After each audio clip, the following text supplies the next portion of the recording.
judul dari presentasi dari kami, yaitu penerapan e-bisnis dan e-commerce berbasis bisnis to consumer B2C untuk meningkatkan penjualan produk makanan ringan khas Banyumas. Selanjutnya akan disampaikan oleh Saudara Aldo Febrian. Oke, saya di sini akan melanjutkan. Boleh diganti slide-nya, Nis? Ya, udah. Latar belakang masalah. Toko oleh-oleh khas Banyumas merupakan salah satu perusahaan usaha kecil dan menengah, ya itu bisa disebut UKM, yang bergerak di bidang penjualan makanan ringan khas Banyumas. Semua prosesnya dilakukan secara manual, yakni pada pemasaran, pemesanan, dan pembuatan laporan, mulai dari pencatat pemesanan barang, pengecekan barang, dan terbentuknya laporan dalam bentuk kertas sehingga proses transaksi menjadi lebih lama. Sedangkan jika dibandingkan dengan perkembangan teknologi saat ini yang telah menjadi suatu nilai tambah dalam dunia bisnis serta memberi kemampuan lebih dalam bersaing cara, yaitu pelaku UKM, karena proses pemasaran yang dilakukan tidak perlu bertatap muka sehingga ruang lingkup penjualan lebih luas. Salah satu jenis penjualan elektronik ini adalah penjualan berbasis B2C, merupakan bisnis melakukan pelayanan atau penjualan barang atau jasa kepada konsumen, perorangan, atau grup secara langsung. Dengan kata lain, bisnis dilakukan berhubungan langsung dengan konsumen, bukan perusahaan atau bisnis lainnya.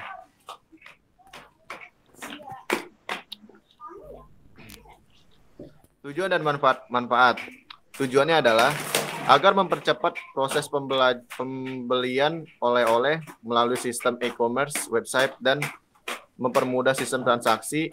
Yang kedua, agar bisa menjangkau di berbagai daerah maupun kota lainnya dengan mengembangkan sistem lama menjadi modern, yaitu proses B2C sistem elektronik berbasis online. Yang ketiga, agar mahasiswa Nusa Mandiri dapat menerapkan sistem e-bisnis ini berguna bagi masyarakat dan mahasiswa ini sendiri untuk kedepannya nanti.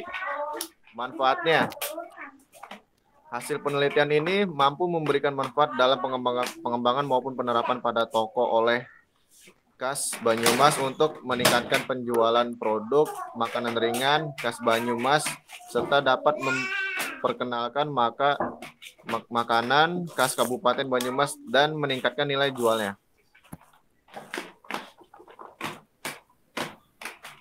E-commerce. E-commerce merupakan proses penjualan atau pertukaran barang, jasa, dan informasi melalui jaringan komputer termasuk internet. Istilah e-commerce dapat dilihat dari 4 perspektif yang berbeda, yaitu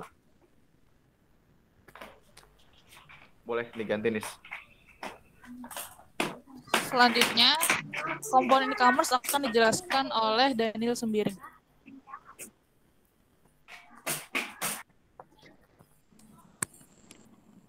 Baik, saya akan melanjutkan.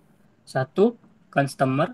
Customer merupakan para pengguna internet yang dapat dijadikan sebagai target pasar yang potensial untuk memberikan penawaran berupa produk, jasa, atau informasi oleh para penjual. 2. Penjual. Penjual merupakan pihak yang menawarkan produk, jasa, atau informasi kepada para customer, baik individu maupun organisasi. Proses penjualan dapat dilakukan secara langsung melalui website yang dimiliki oleh penjual tersebut atau melalui marketplace. 3. Produk. Salah satu perbedaan antara e-commerce dengan tradisional e-commerce terletak pada produk yang dijual. Pada dunia maya, penjual dapat menjual produk digital. Produk digital yang dapat dikirimkan secara langsung melalui internet. Infrastruktur. Infrastruktur pasar yang menggunakan media elektronik meliputi perangkat keras, perangkat lunak, dan juga sistem penjaringannya. Next.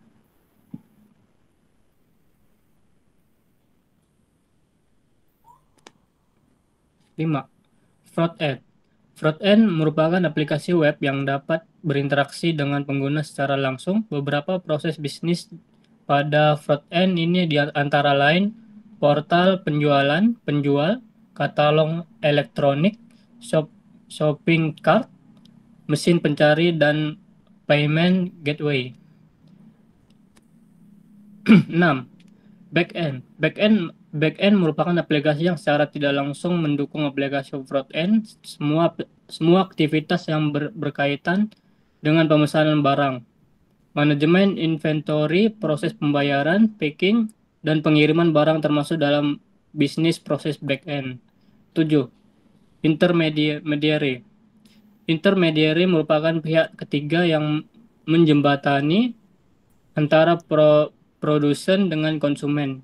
Online intermediary membantu mempertemukan pembeli dan penjual, menyediakan infrastruktur, serta membantu penjualan dan pembeli dalam menyelesaikan proses transaksi.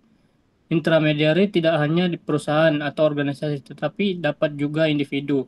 Contoh intermediary misal broker dan distributor.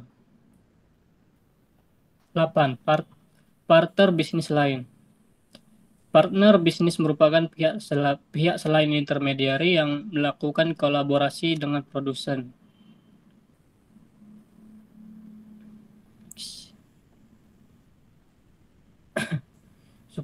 Supply chain management adalah suatu pendekatan terpadu yang berorientasi pada proses untuk menyediakan, memproduksi, mengirim produk-produk dan jasa kepada konsumen. Dari Jabarus 2000, tujuan dasar supply chain management adalah untuk mengendalikan persediaan dengan manajemen arus material. Persediaan adalah jumlah material dari pemasok yang digunakan untuk memenuhi permintaan pelanggan atau mendukung proses produksi barang dan jasa.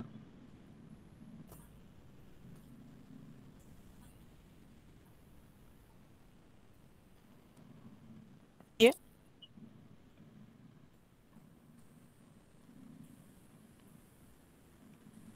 Metode penelitian. Metode yang digunakan dalam penelitian e-commerce ini adalah metode prototip dengan tahapan-tahapan sebagai berikut. 1. Communication. 2. Quick plan. 3. Modeling quick design. 4. Construction of prototype. Dan 5. Deployment, delivery, and feedback. Ya, selanjutnya akan dijelaskan oleh Saudara Nurwiantara. Communication. Pada tahap komunikasi dilakukan survei dan komunikasi akan kebutuhan pengguna dan stakeholders untuk mengungkap bagaimana tujuan pengembangan aplikasi e-commerce yang sesuai dengan keinginan user. Adapun pelaku usaha yang terlibat adalah website Bade Mriki, toko oleh-oleh khas Banyumas, selaku pemilik usaha, pembeli, pemasok, dan pengecer. Yang kedua ada quick plan and modeling quick design. Prototype ini dibangun secara berulang dan direncanakan dengan cepat. Pada pengembangan e-commerce digunakan aplikasi website e-commerce plugin pada websitebuilder.com, di mana pengembangan dapat dengan cepat mudah melakukan customization dan prototype yang akan dibangun. Yang ketiga ada construction of prototype.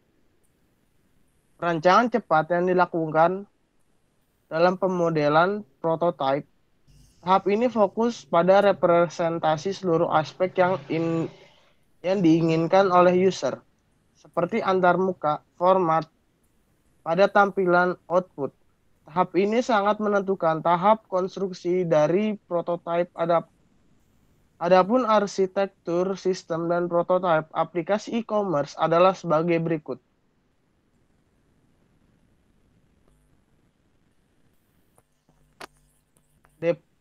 Deployment, delivery, and feedback. Pada tahap ini, prototipe sudah dapat digunakan dan dilakukan evaluasi oleh stakeholders yang memberikan feedback untuk menyempurnakan aplikasi auto-reply tersebut sehingga sesuai dengan keinginan user atau stakeholders.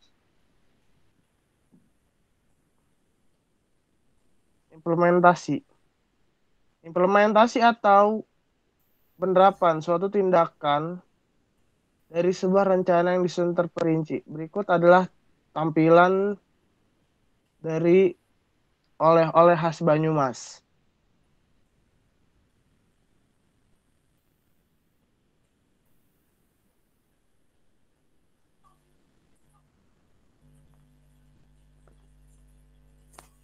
Langkah selanjutnya setelah melewati tahapan inception dan collaboration adalah tahap construction dan transition.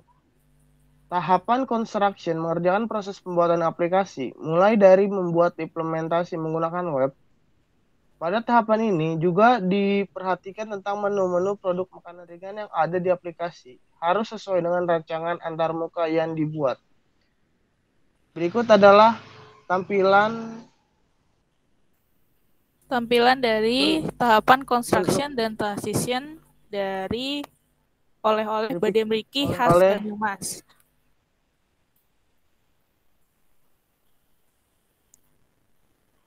Iya. Selanjutnya nih proses implementasi alamat pengiriman dan invoice. Berikut adalah Badem Riki, yaitu adalah website dari penjualan toko oleh-oleh khas Banyumas. Berikut adalah gambaran proses implementasi alamat pengiriman dari mengisi data diri, di print alamat. Habis itu ini tampilan invoice yang sudah melakukan pembayaran secara lunas. Terima kasih. Berikut adalah presentasi dari kelompok kami. Kurang lebihnya mohon maaf. Wassalamualaikum warahmatullahi wabarakatuh.